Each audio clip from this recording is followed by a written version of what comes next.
Hi everyone, welcome back to Parenting in Progress podcast. My name is Anna, and I just want to say a big thank you to everyone who listened to my first podcast.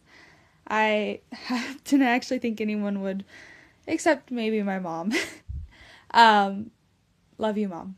But thank you. I was actually surprised I saw a few people did, and I am also sorry. Apologizing because I know it wasn't perfect and it was a little rough, but I'm hoping I'm just going to get better and more confident each time and hopefully say the word like less. So let's get into our episode this week. First, let's take a look into my life. So what has this past week brought? This past week has been like a lot of planning and organizing, I've noticed. Other than the normal everyday things, I went to a book club and I was in charge of treats. Like, that's a little thing, right? But I had to plan, and I said the word like again. I'm really going to try not to as much. Try to be intentional about that. Okay. Anyway, I went to a book club this week and I had to plan time to make some cinnamon rolls. Just a little example. The bigger example is I was throwing my friend and neighbor a baby shower on Saturday, and that kind of all came together this week, and I felt a little stress and a little pressure to get that rolling, but it turned out really great and not exactly perfect as I wanted it, but it was really good and fun, and that's all that matters. I also just got on a kick planning the rest of our year for homeschool. I planned out a couple of units. I like doing unit studies with her, so I planned out a couple units for that. I'm also in charge of our local Commonwealth. One of the classes, I'm in charge of the lesson this week, so I was planning that.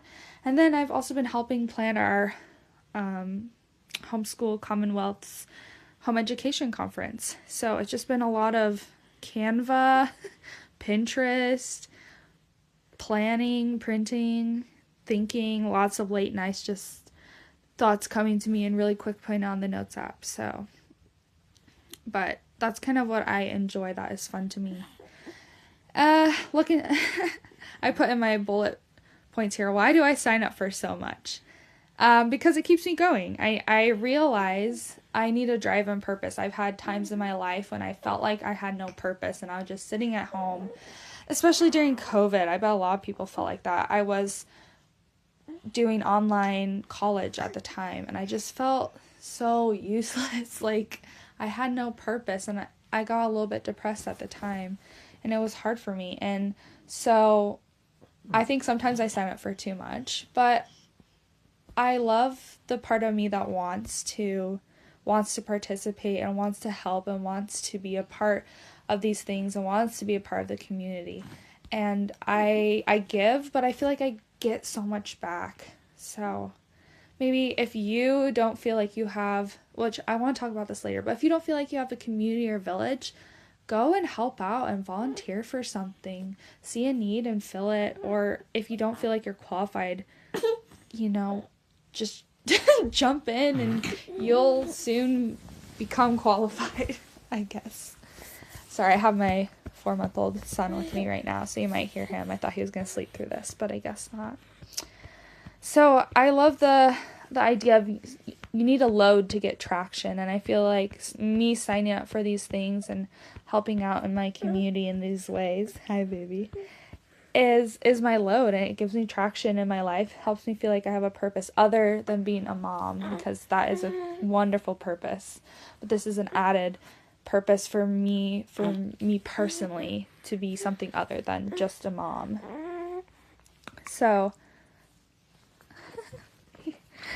I was about to go on to my next little story about what happened this week with my toddler, and of course my 4-month-old just spit up everywhere. So that's another look into my life, lots of spit up.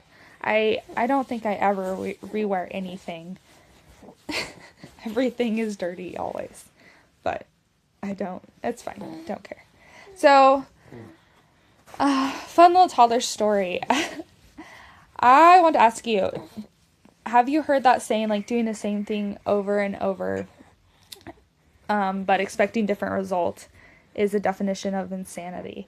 Because if so, I think toddlers are insane. At least my toddler. Does toddlers doing the same thing over and over again mean they're insane? I had this thought the other day as my toddler kept jumping up, and then he would land as hard as he could on his feet. Then he'd fall down and cry because his feet hurt, because he kept landing on it, would jar his feet and legs. And then he'd get back up and do it right again. Maybe the feeling just so interesting to him, like, and so novel and new and different, that he's curious about it and is exploring it. The scientist in me approves of that. The mother in me does not. But I love his little curiosity. So that has been a look into my life this past week. Let's go into what I tried this week. So last week I was trying to involve him more, which I'm still, like, applying these things, right? I'm still trying to involve him more. I've been continuing to do that. But this week, I'm still reading that book, Hunt, Gather, Parent. And it talked about, in Western culture, we praise, especially little kids, toddlers, we praise them a lot. It's excessive praise, right? Every little thing they do, good job, you did it, keep going. And while we have a good purpose in this, right? We want to build up their self-esteem, and we want to encourage them to do the things that we want them to do. But it was talking about that less praise is actually better. Too much praise creates attention-seeking children and reward-based motivation. So that's the external gratification and motivation. Right? These kids start doing this, and just for that little dopamine kick of, mom said, good job, baby. My son, he does this thing where he kisses his baby brother, and he looks at me and goes, aww. Like, mom, did you see I just did that? You always say aww. Isn't that cute? I'm cute. And it is cute. But he knows, right, that he does this, and I say, I give him attention. So it's not necessarily he's kissing the baby because he loves the baby, right? And that's why I say, because I want him to love the baby, but he loves the reward of it. Not that he doesn't love his brother. I think he really does. But that's how that works. So I have been trying to not praise every little thing, and I'll admit I failed terribly. I'm trying to keep it honest. The Hunt, Gather, Parent book, she said this quote, and this is what got me to really want to try this. She said, with her daughter, quote, after a week or so with no praise, I noticed my words became more effective. When I did give her feedback, she was more likely to listen. The constant stream of praise and feedback had been drowning out what was actually important to me. I was like, that makes so much sense. That they're just getting this constant bombardment of compliments and praise and attention that they don't actually, it's kind of bouncing off. They're not actually getting what the really important things that I want them to do, I want him to do, or want him to continue or grow to do. So I realized it's so ingrained in me, and I tried really hard for about 2 days. I did really good those 2 days. I had to bite my tongue a lot and just say, okay, he can do this without your praise. He already knows how to do this. He doesn't need you to say good job every single time. He's already accomplished this skill. And I did notice a difference for those 2 days. I noticed him, like, my mom called me. I forgot. I need to mute this. Like I said, I'm learning, so we're slowly learning. I'll call her back. But less is more, right? The less frequently I give it, but the more intentionally I give it, I think will get me the results I want better than what I'm doing. So my word that I really need to keep trying this one, because I got busy with everything and I slipped back to those old habits, but I want to be very intentional. The word of the week is intention, or intentional. So that's what I've been trying this week. Let's go on to what's been on my mind. What have I read? What has inspired me? What I've been thinking about? So, like I said, that Hunt Gather Parent book is great, and I'm still reading that. But as I was planning a unit study, a biology unit, I came across this article on Pinterest that said it was all about interest-led homeschooling. So it was called What Our Interest-Led Homeschool Looks Like with Teens. I reread it again while I was prepping for this podcast, and while it's a really good article, it's not nearly as amazing as I had put it in my head. Like, I had it in my head. I remember this podcast so much more amazing. For some reason, when I first read the article, it was like a revelation to me. I think there was a floating light bulb that went on above my head.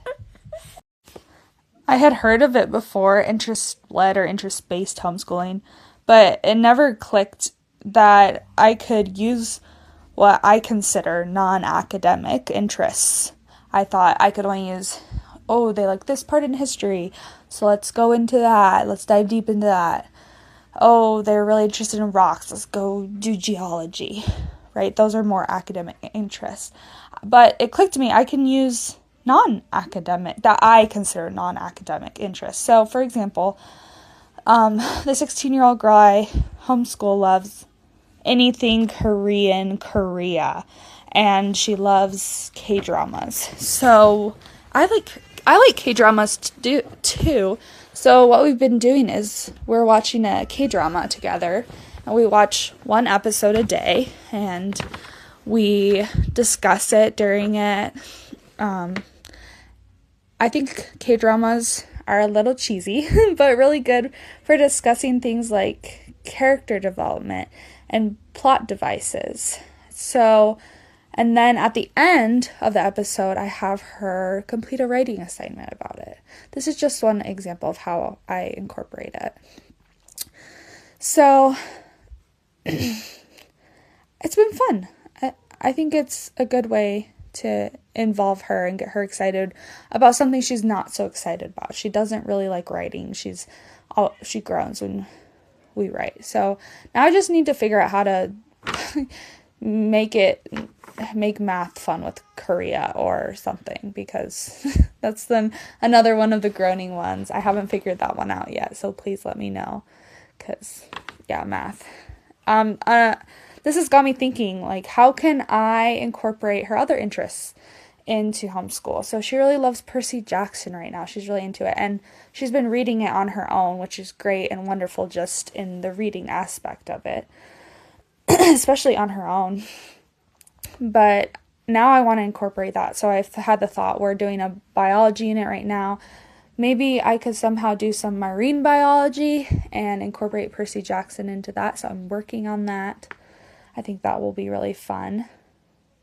My 2 cents that I'm going to put in that may differ a little from the article is I think it's important to also expose them to things that aren't their interests. For example, our homeschool, Commonwealth, has been so amazing and awesome at exposing her to things she normally wouldn't gravitate towards. She isn't the biggest fan of some of the things, and that's okay. But she also finds new things she really enjoys and latches onto them. So last year they did a Shakespeare class and put on a play, and she actually really enjoyed it and did really well in it. And this year they're learning about like wars, like the Civil War and World War II. And we've read a lot of books about these wars and these periods of time. And some of them she wasn't as big a fan of the book, and some of them she really liked. We read The Hiding Place, the Young Readers Edition, I think it's called, and we both really liked that one. That was a really good story. Right now we're reading the book Hiroshima. We're almost done with it, and it's really sad, but it's so interesting. I never knew what, especially from the Japanese and the survivors' perspective, what it was like. Anyway, and it's really just sparked our interest. So just today, it mentioned permanent shadows that were left in Hiroshima, and we both separately looked these up and showed each other, like, look at this. It's so interesting. If you don't know what that is, look it up. It's sad, but very interesting. So I would say I use her interests to spur her on and get her interested in things that maybe she wouldn't normally be interested. But I also try to let her explore new topics. For example, science and biology I'm really into. And so this is something that I think my enthusiasm has helped her be enthusiastic about. And now she's getting more into science as we do these fun experiments together. So that's just my experience in interest-led and interest-based homeschooling. Something else that's been on my mind, total different than this interest-based homeschooling, is giving back and building a village or community. So I've heard a saying, like it was on a video, I think. It said, some people want a village until it's their turn to be the village. And I think, unfortunately, in this individualistic, kind of more selfish society that nowadays we live in, I think this can be true. A lot of women, especially moms, want a village around them. They say, oh, I wish I had a village. I want a village. And seem to want it, but not want to give back when it's their turn to be the village. And I think it's hard and sad. I was thinking about this because I don't personally donate to charities other than I pay tithing to my church and they use that for some charities. But instead, I feel like the way I give back to my community is by using my talents in ways to give back. So I was thinking about this as I was throwing this baby shower for my neighbor. And I was thinking, this is a way I give back to my community and my village. She is part of my village. And so I want to give back and I want to nurture that relationship in this village that I'm in. And I can use my talents. I've always loved planning and organizing and hosting events. And I think I have a talent there and I can use this for good. I'm also helping to organize our home education conference, like I said. And I think, again, I'm not the most skilled in that department, but this is a way I can give back to a community I feel has given so much to me. And like I said at the beginning, I give, and it seems like maybe I'm giving a lot, but I feel like I get back so much more than I give in this community, in all these communities. And I really feel like I'm building a village around me in these ways, at church and through my family and friends and through this home education or homeschool commonwealth. So I think if more people focus on giving back to their local community and their village instead of rounding up at a restaurant and calling it good, then we would have just stronger knit communities in that village that we're craving. And let me put out there, I don't think donating to charities is bad. I'm not trying to vilify it. I'm just showing or trying to put out an alternative that I think it's equally or even more important, right? And if everyone did this in their community, in their village, saw the needs and pitched in, I don't know if we would need as many charities. So, your challenge for this week, a challenge I want to give you, 2 things you can choose if you want to do one of these challenges. Is either work on praising your kid less frequently but more intentionally, or find a way to give back to your community or your village. My friend Cassandra, she has a wonderful podcast I've been listening to that she does, and I like this little thing she says that it's like trying on shoes, right? A suggestion is like trying on shoes or trying on clothes. You try it on, if it doesn't fit, right, you put it aside and you try on a different pair, and if that one fits, like all these things that I'm suggesting or trying, this is how I'm looking at, like I'm trying on these shoes, and if I like it, if it fits in my family and in my life, then I keep it. If you like these suggestions and try them on, see if you like them or not. And I won't be offended if the shoes don't fit, right? I won't be offended if you don't agree that you think giving your child praise works. Because another thing that has been on my mind since I became a mom is the mom shaming. It's something I hate, and I don't use that word lightly, but I hate mom shaming, because every mother and every child is so different that what works for one child and one mom does not work for the next. So anyway, try it. Let me know if you tried it, and thank you again for listening to my podcast this week. And I'll be back next week with some more thoughts and things I tried and things I'm working on in my life. So if you want to stick around, thank you. And let's keep experimenting together.